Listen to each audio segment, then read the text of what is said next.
Hi friends, welcome back to our channel.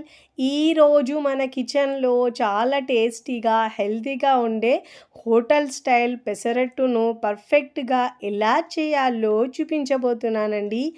ఇలా పిండి వేసి పెసరట్టు చేస్తే చాలా చాలా టేస్టీగా ఉంటుందండి. అచ్చం హోటల్ టేస్ట్ ఇంట్లోనే ఇంకా టేస్టీగా చేసుకొని తినేయచ్చండి.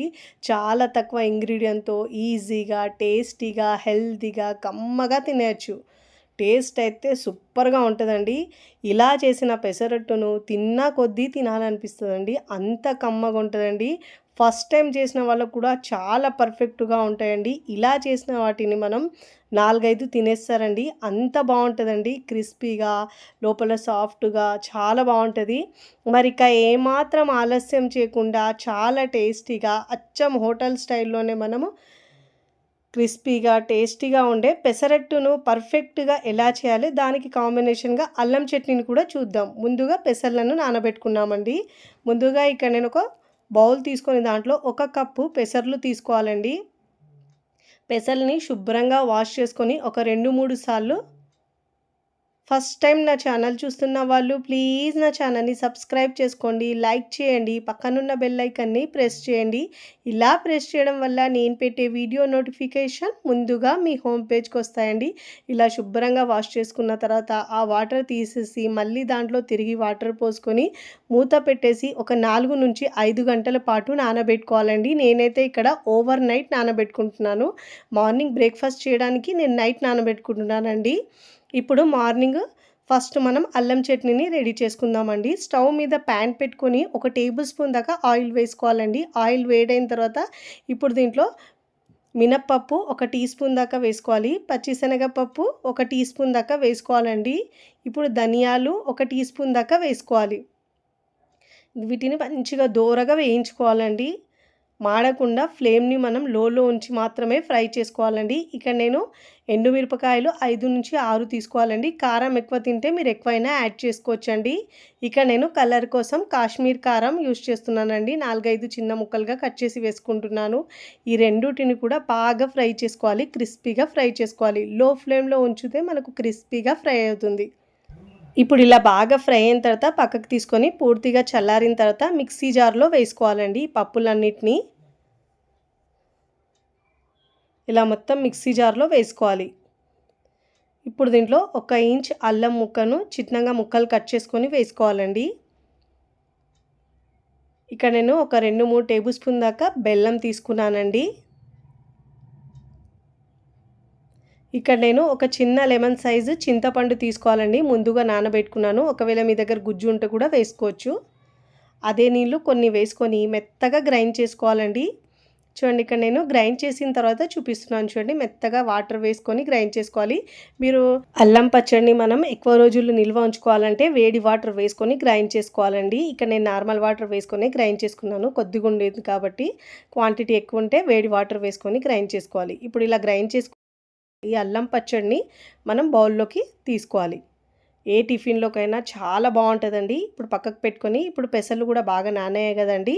మిక్సీ జార్ తీసుకొని ఈ పెసర్లను మిక్సీ జార్లోకి వేసుకోవాలి. పెసరపప్పును ఇలా మిక్సీ జార్లో వేసుకున్న తర్వాత ఈ పెసరట్టు టేస్టీగా రావడానికి కొద్దిగా ఒక 20 నుంచి 30 దాకా కరివేపాకు ఆకులు వేసుకోవాలండి. చిన్న అల్లం ముక్క వేసుకోవాలి, ముక్కలుగా కట్ చేసుకొని. 1 టీ స్పూన్ దాకా జీలకర్ర వేసుకోవాలండి. చాలా బాగుంటుందండి దీంట్లో అయితే జీలకర్ర ఫ్లేవర్. ఇక్కడ నేను ఒక పచ్చిమిరపకాయని ఇలా తుంచి వేసుకున్నానండి.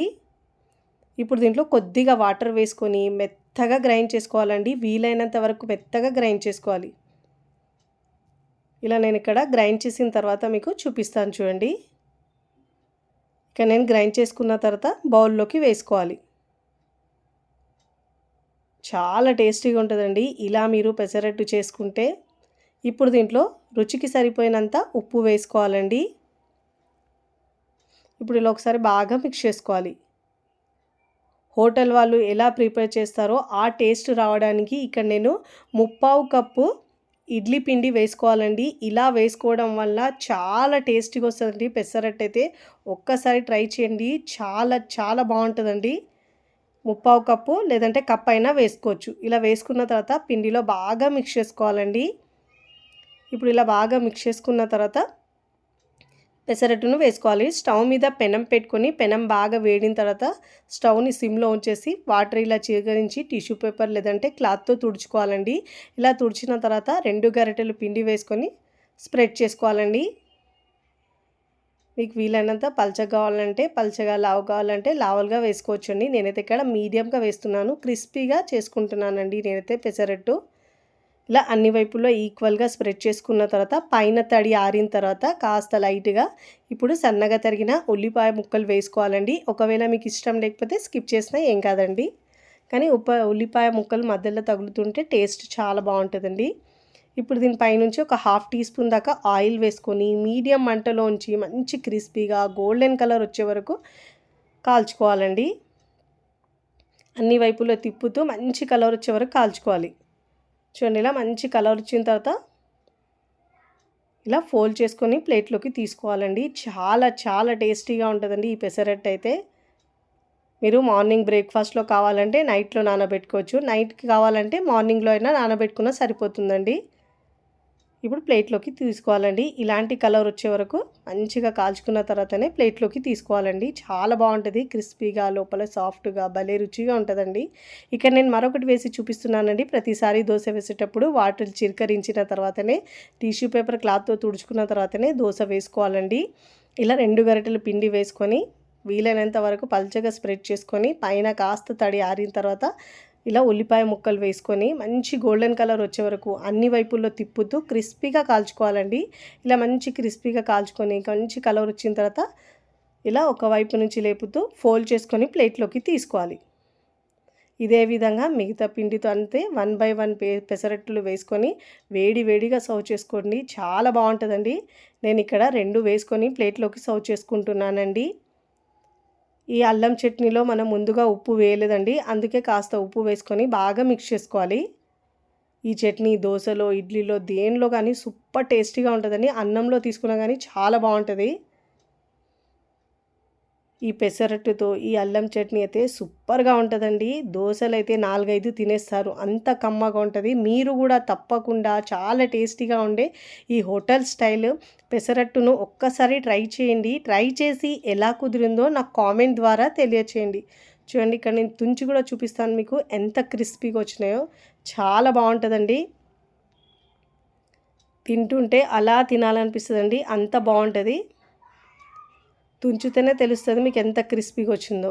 వీడియో నచ్చితే లైక్ చేయండి. ఫ్రెండ్స్ ఫ్యామిలీకి షేర్ చేయండి.